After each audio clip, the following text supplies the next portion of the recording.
You're listening to the Speech Space Podcast, a podcast full of tips and resources for SLPs. I'm your host, Jessica Cassidy, and this is episode 20.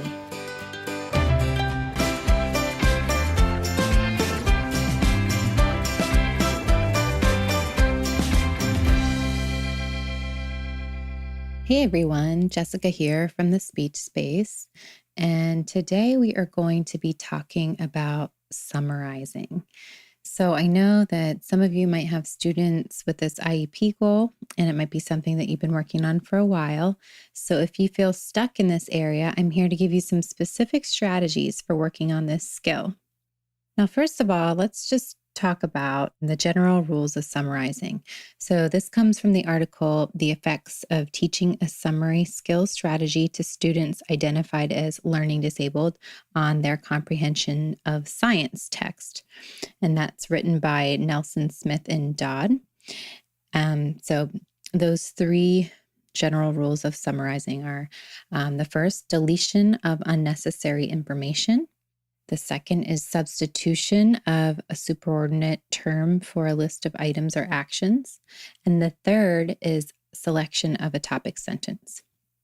Now, you might be wondering, why are these rules important? And the primary reason is because these rules help students hold on to important information from the text that they read. And additionally, research, like the article that I'm going to talk about today, has shown that summarization skills may improve reading comprehension. So in this study by Nelson, Smith, and Dodd, they determined the effects of the instruction in a summarization strategy on the comprehension of science text. That's quite a mouthful there. It's a really long article title. But I want to throw out two disclaimers. One is that it was a very small study. And two is that it is a bit of an older study dating back to 1992. But what I liked about it is I really like how it broke down specific information that you can use with your students, questions to ask them to really get them to kind of zone in on this skill of summarizing. Okay, so like I mentioned, this was a small study, consisted of 4 males and 1 female, all diagnosed with learning disability. And in the study, they used a 2-component 9-step summary skill strategy.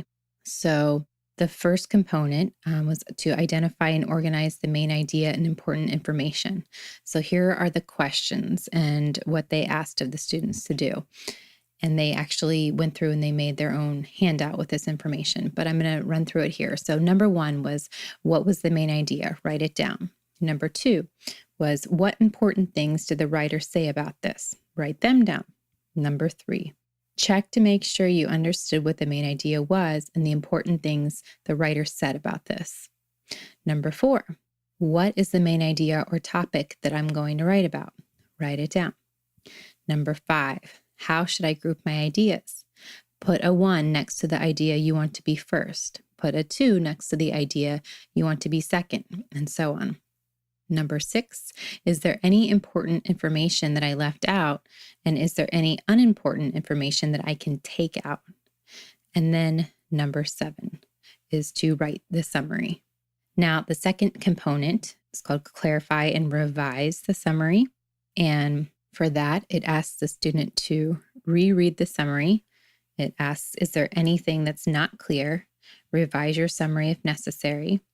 Number 9, ask your classmate to read your summary and tell you if there's anything that's not clear. Revise your summary if necessary.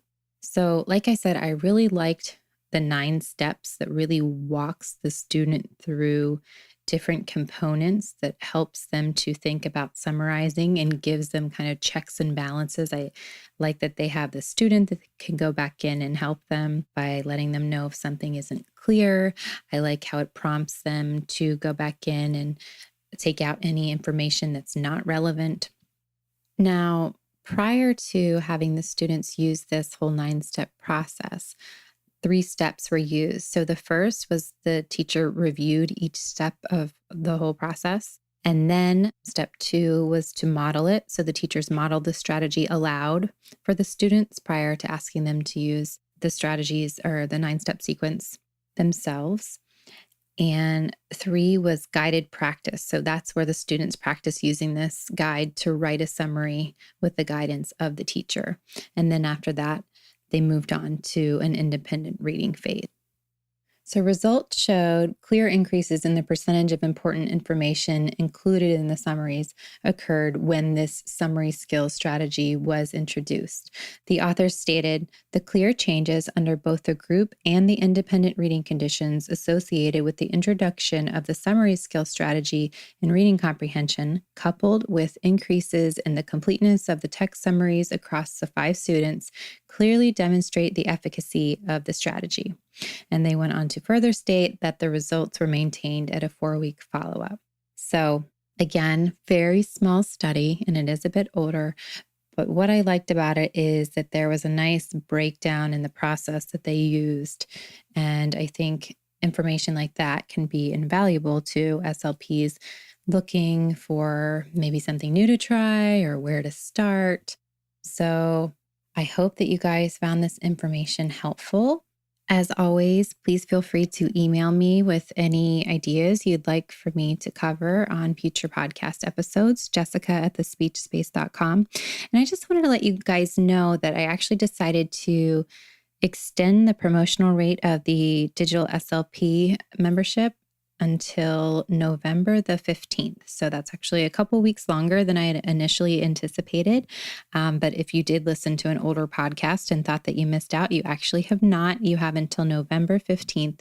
And to learn a little bit more about it or to sign up, you can go to thespeechspace.com/digital SLP, and you can learn all about it there. And if you have any questions, of course, feel free to email me. All right, guys, I hope that you have a wonderful week, and I'll talk to you soon.